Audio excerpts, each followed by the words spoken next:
안녕하세요. 끝내주는 경제 끝내주게 풀어줍니다. 명지대학 석좌교수 이광재입니다. 오늘도 10만 구독자를 자랑하고 있는 우리 이정환 슬로뉴스 대표와 시작해 보겠습니다. 네. 오늘 이재명 대통령이 G20 정상회의 참석을 위해서 요하네스버그를 향하면서 네. UAE죠. 아랍에미리트, 그다음 중동, 네. 아프리카 주요 순방국에 나섰습니다.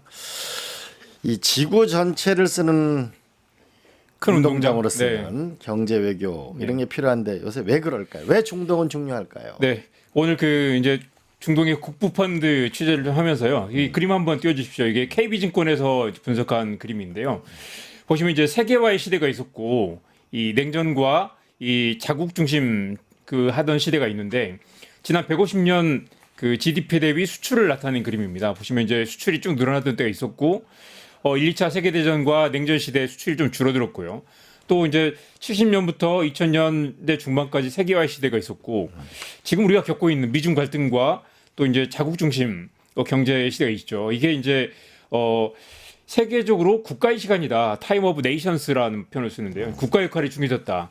자유무역이 한계를 맞고 있고 이 감세와 규제 하나로 성장이 한계가 있으니까 국가 주도의 자원 재배치 전략, 밸류체인을 다시 재구성하는 그런 이제 국가주도 자본주의, 이게 중국이 하던 건데 최근에 보면 미국도 비슷한 그런 이제 국가 주도의 그런 자본주의로 많이 옮겨갔잖아요. 그리고 거기 핵심 또 동력이 국부 펀드라는 거죠. 이제 지금 미국도 이번에 국부 펀드를 만드는 법안을 만들었고요. 그리고 지금 미국 정부가 인텔 지분을 또 확보하고 엔비디아를 찔러가지고 엔비디아가 또 인텔 지분을 확보하는 그런 구조. 그래서 이 국가 또 우리 방송에서 계속 이야기했지만 히토류 기업 지분을 또 확보하고 거기서 나온 히토류를 100% 정부가 사주기로 하는 그런 계약을 맺기도 하고요. 이 갈수록 세계화에서 지역화의 시대로 그리고 국가와 국가 간 협력해서 이제 자국의 밸류체인을 강화하는, 그래서 이제 미국이 계속 제조업을 생산 기지를 미국 안으로 불러들이고 있잖아요. 거기에 이제 국부 펀드가 중요한 역할을 했는데 미국은 지금까지 국부 펀드가 없었죠. 국부 펀드를 최근에 이제 늘리려는 시도를 하고 있고요. 또 사실 돌아가 보면 미국의 다르파라고 하잖아요. 그 방위 고등 연구 계획국. 그것도 사실은 국부 펀드에 가까운 역할을 했었습니다. 과거 인공위성이나 트랜지스터를 개발하는데 정부가 지원을 했고 국가 주도의 어떤 개발 기술 R&D를 해서 그걸로 이제 성장을 만드는 그런 전략이었는데 미국 이제 트럼프가 올해 2월에 연방정부 차원에서 국부펀드 설립을 위한 계획을 행정명령을 냈고요. 사실 보면 이렇게 일본하고 한국 이 찔러가지고 $5,500, $3,500를 투자를 받아낸 것도 어떤 의미에서는 넓은 의미의 국부펀드 비슷한 역할을 하는 거라고 볼 수 있겠죠. 이번에 이제 그 UAE를 이재명 대통령께서 가셨는데 중동 과거에 이제 석유를 팔아서 어마어마한 국부 펀드를 갖고 있는데 중동의 국부 펀드는 규모가 어떤가요? 맞습니다. 사실 그래서 이제 국부 펀드의 원조가 사실 또 이제 중동일 텐데요. 보시면 이게 이제 그 글로벌 이제 국가 주도 자산을 나타낸 그림인데요. 그림 한번 보여주십시오. 당연히 이제 노르웨이, 중국이 많고요. 중국, 그다음에 이제 4위부터가 아랍에미리트, 사우디아라비아, 쿠웨이트, 이렇게 이제 그 국부 펀드들이 있는데요. 제가 이제 전체 한번 이걸 최근 기준으로 계산해 봤습니다. 이게 100대 국부 펀드를 다 뽑아본 건데요. 단위는 조단위고 이 빨간색이 이제 아랍권인데 중동이 막대하군요. 그러니까 전체 이 국부 펀드 규모가 14조 달러 정도 되는데 그중에 5조 달러가 이제 중동입니다. 그래서 위에부터 보면 쿠웨이트, 사우디아라비아, 아랍에미리트, 그다음에 아부다비 등등등의 이제 펀드들이 무려 5조 달러니까 우리 돈 한 6천조 정도 되는 거죠. 어마어마한 규모로 이 펀드가 조성이 돼 있고요. 이게 또 다들 아시겠지만 손정희의 소프트뱅크의 비전 펀드 1에 상당한 금액을 넣었고 그게 사실 이제 그 손정희의 자금이 돼서 어마어마한 규모로 인수합병을 했던 거죠. 이 중동 국부 펀드의 포트폴리오는 어떤가요? 이게? 예. 일단 보시면 이제 포트폴리오 한번 볼까요? 사실 이제 그 중동의 펀드들은 이제 우리 펀드라는 게 이제 중동의 오일머니를 중심으로 한 펀드가 있고 또 이제 중국처럼 이 미래를 위한 그런 펀드들이 있고 그렇죠. 이제 중동의 국부 펀드들은 사실 이제 아랍에미리트나 아부다비는 이제 녹색 에너지, 그다음에 글로벌 M&A 등으로 많이 투자를 했고요. 이 에너지와 인프라, 그러니까 사실 중동은 그런 위기감이 있었던 거죠. 석유의 시대가 끝나갈 것이다. 그래서 이제 과거에는 이제 주로 에너지 쪽에 많이 투자를 하다가 최근에는 이제 미래 혁신 산업, 스타트업, 스포츠, 문화 등으로 포트폴리오를 계속 다변화하고 있습니다. 그래서 이제 기본적으로는 석유와 가스 수출에 따른 이제 초과 이익이 있던 거를 그걸 국부 펀드로 만들어서 화석 연료 시대에 종말에 대비하는 그런 미래 투자 성격으로 석유 이후의 시대를 대비하는 네. 거네요. 그래서 이제 그 파트너로 손정희를 선택했고 손정희 비전 펀드에 돈을 태워가지고 꽤 많이 이익을 냈었죠. 그러면은 이게 그 대표적으로 사우디 중동 펀드가 있는데 사우디 네옴시티 사업은 중단되나요? 어떤가요? 아, 우리 이제 그 빈살만 황제자가 이제 2023년에 한국에 와가지고 이제 또 재벌 총수들 다 불러놓고 사진 찍고 했던 거 기억하실 겁니다. 예. 그림만 보시죠. 이게 이제 그 당시 한참 이야기했던 네옴시티인데요. 이게 어마어마한 규모로 거의 뭐 그 무슨 SF에 나올 것 같은 사실 그 국부 펀드가 이런 이제 초첨단 미래 도시를 만들어서 여기에 이제 이런 그림도 있었고요. 무려 여기도 1조 5천억 달러 규모의 미래 도시를 만들겠다고 했는데 사실 이거는 이제 2023년 벌써 2년 전인데 뭐 이게 거의 서울에서 대전까지 가는 거리에 하나의 통으로 만든 그 건물을 만들겠다고 했었죠. 근데 이거는 지금 일단은 약간 중단되다시피 사실 이제 이게 뭐 실효성이 좀 없다. 그리고 처음에는 집적 도시의 뭐 그런 그림을 그렸었는데 실제로 여전히 이제 그 당시 와가지고 한국의 대기업들, 재벌 기업들하고 같이 협력 사업은 여전히 하고 있지만 네옴시티 사업은 일단 많이 홀딩된 상태고요. 규모도 거의 10분의 1 이하로 줄어들었다고 합니다. 이제 무려 이 170km짜리 하나의 건물을 짓겠다고 했던 약간 이제 그래서 당시 이 뭐 인간의 상상력이 어디까지 그다음에 뭐 가느냐라는 이야기를 했었지만 무려 900만 명이 한 건물에 들어간다는 거였으니까요. 그랬는데 실제로 이게 이제 이 중동이 그렇게 투자를 그동안 계속 성공했지만 또 한편으로는 이게 이 왕조 중심의 그런 문화인데다가 이 주변에 이 어마어마한 돈이 규모가 크다 보니까 사업을 부풀려 가지고 이렇게 사업을 따내려는 그런 이제 자문가들이 현실과 동떨어진 이 낙관적인 전망과 비용 대비 수익을 부풀렸다라는 그런 지적도 나와서 사실 이제 자체적으로 운영하는 이런 펀드들이 실제로 이제 실패한 경우도 많았기 때문에 그런 이제 교훈을 좀 남겼습니다. 중동으로 입장을 봐서는 이제 석유 이후 시대를 대비해야 될 거고, 네네.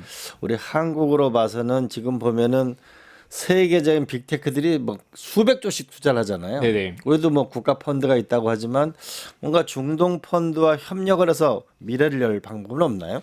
당연히 그래서 이제 그 워낙 그 사이즈가 크고 사실 중동도 사실 이제 이 자기들이 갖지 못하고 있는 이 성장 동력을 한국에서 좀 기대를 하고 있는 거 아니겠습니까?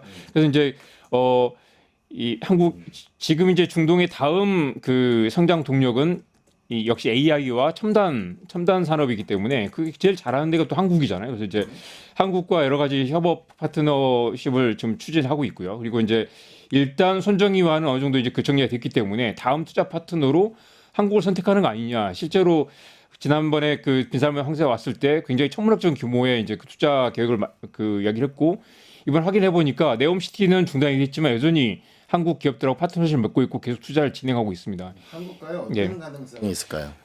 지금 이제 대표적으로는 이제 아직 그 뭐 이 구체적인 그림이 안 나왔습니다만 지금 이제 그 AI 데이터 센터라든가 AI 그 당장 삼성과 SK하이닉스가 짓고 있는 이제 그 반도체 새로운 설비 등에 투자를 할 수도 있을 거고요. 지금 이제 중동의 국부 펀드들은 계속해서 이제 그 재생에너지, 엔터테인먼트, 그다음에 핀테크 이런 투자를 계속 밀고 있기 때문에 그런 쪽에 한국의 그 아주 경쟁력 있는 분야에 상당 부분 투자를 유치할 수 있지 않을까라는 기대가 있는데요. 이번에 이재명 대통령이 가서 이제 국부 펀드 관계자를 만나고 있기 때문에 아마 며칠 내로 아마 어떤 다른 형태의 좀 그 투자 계획이 나올 수도 있습니다. 사우디 왕세자가 우리 카카오에 투자를 했고 그걸 이제 SM에 투자를 했는데 네네. 그게 이제 오랜 그 결국 이제 무죄로 판명이 나서 이제 새로운 길을 가게 됐는데 결국은 중동도 미국과 중국 그 사이에서는 뭔가 두 개 나라다 모두 큰 나라고 네. 한국과 협력하면 길이 있을 거라고 보는데 중동은 어떤 선택을 할까요? 그러니까 그 사실 이제 지난번에 이제 한국은 이제 그 한국과 사우디가 이제 특히 이제 미래지향적 전략 동반자로 협력하고 있다라는 얘기를 많이 했었잖아요. 그래서 이제 사우디아라비아가 또 자체적으로 또 AI 데이터 센터를 착공하고 있기 때문에 중동에서 이제 AI 붐이 일어나고 있고요. 지금 이제 중국도 사실 중동에 많이 투자를 하고 있기 때문에 한국이 이제 중국과 중동에서 경쟁을 하게 될 수 있을 텐데 이게 또 이제 그 사우디 입장에서는 미국을 또 신경 쓸 수밖에 없기 때문에 한국이 어떤 형태의 이제 그런 경쟁력을 좀 확보해서 좀 그 새로 어떤 중요한 그 지분을 차지해야 될 것 같습니다. 제가 중동에 가보니까 어쨌든 미국도 강자이고 중국도 강자이고 그 사이에 사이좋게 지내야 되지만은 전면적인 협력을 하면 자기 입지가 적잖아요. 네네. 그런 면에서 한국이 파트너로 하게 됐을 경우에는 한국은 기술이 있고 한국이 뭐 중동을 뭐 강력한 영향을 미쳐 나라를 흔들 일은 없잖아요. 네네. 그러니까 한국을 또 하나의 좋은 파트너로 생각하고 있는 것 같은데 어떻게 보세요? 그러니까 중동도 사실은 이제 장기적으로 보면 미국도 경쟁자고 중국도 경쟁자인데 사실 이제 소프트뱅크처럼 그 장기적인 파트너십을 맺으면서 같이 성장할 수 있는 그런 그 파트너를 찾겠죠. 그 중에 하나가 이제 한국이 될 수 있지 않을까라는 그런 기대가 있습니다. 그렇기 때문에 빈살만도 한국에 와서 사실 전략적 파트너십을 제안했었던 거고 한국이 사실 또 기술력이라든가 또 그 이 성장성 굉장히 높은 나라이기 때문에 중동이 좋은 파트너가 될 수 있을 것으로 기대하고 있습니다. 특히 이제 사우디 같은 경우가 이제 서기 이후에 보면은 뭐 세계적인 골프를 유치한다든지 엔터테인먼트, 네. 스포츠 이런 쪽으로 나가는 거. 사실 또 중동에서 또 이렇게 이란도 그렇고 이란이 또 옛날 한국의 뭐 대장금을 비롯해서 K 컬처의 또 굉장히 그 역사가 긴 오래된 나라였잖아요. 그래서 이제 중동이 또 한국에 대한 선호가 높기 때문에 가능성이 높을 것 같습니다. 그래서 이제 보면 이 말씀 마지막으로 드리고 그림 한번 좀 띄워주십시오. 그 아까 처음에 이제 국가 주도의 자본주의가 좀 커졌다고 했는데 보시면 이제 이 포천 500대 기업을 뽑아봤더니 국영기업 비중이 500대 기업 중에 이제 기업 수로는 한 25%, 자산이나 수익이나 고용도 사실 꽤 많이. 그래서 사실 이제 중동의 국부 펀드들은 이쪽에 이제 서구의 나라들과 달리 국가 주도의 이런 그 경제가 굉장히 규모가 크고 세계적으로도 이렇게 이제 그 국가가 지분을 갖고 있거나 국영으로 운영하는 이런 그 지분들이 커지고 있고요. 이 그림도 한번 보시면 이게 GDP 대비 국영기업의 비중인데 중국은 이미 이 GDP 대비 47%가 국영기업이고요. 중남미도 그렇고 사실 아시아나 이제 다른 나라들은 이게 비중이 적은데 사실 최근의 흐름을 보면 미국도 이제 그런 국가가 직접 지분을 소유하거나 국가가 참여해서 경제를 견인하는 그런 모델로 많이 가고 있고요. 아까 그래서 보면 이제 중국과의 경쟁에서도 미국이 지금 이렇게 국가 사회주의, 국가 자본주의로 강력하게 좀 옮겨가는 것도 중국과 경쟁을 하려면 국가가 나서서 이 산업을 키우는 그런 드라이브를 거는 그런 중국과 맞서려면 결국 이제 시장에 맡겨둬서 안 된다. 국가가 강하게 드라이브를 걸어서 기간 산업이나 인프라 투자, 그다음에 전력이나 아니면 첨단 산업들을 견인해야 된다라는 그 문제의식이 세계적으로 확산이 되고 있고 그렇기 때문에 지금 이제 이 미중 간의 패권 경쟁에서 오히려 중동은 이 미국이나 중국과 손을 잡기보다는 지금 이제 다들 자국 우선주의로 가고 있는데 미국과 중국과 손을 잡아서는 이 그림이 나오지 않겠죠. 그렇기 때문에 결국 이제 미국이나 중국이 아닌 다른 첨단 산업의 주도를 갖고 있는 한국이나 일본의 손을 빌릴 텐데 결국 이제 일본은 많이 제조업이 쇠락했기 때문에 그런 점을 잘 어필하면 한국에서 새로운 기회를 얻을 수 있다라는 전망이 나옵니다.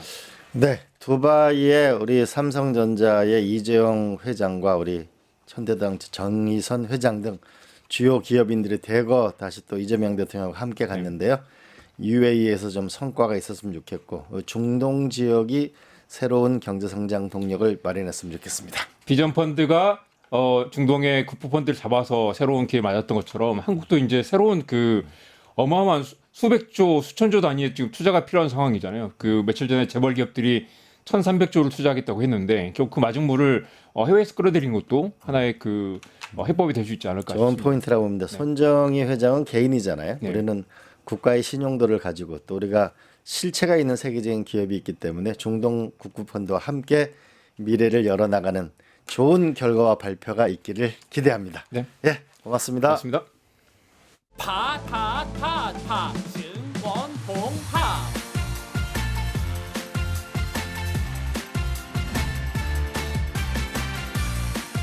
이제 저녁 8시 30분 퇴근 후 퀴즈 한판 혼자 하지 마세요. 같이 해요. 매일 저녁 8시 30분 많은 참여 바랍니다.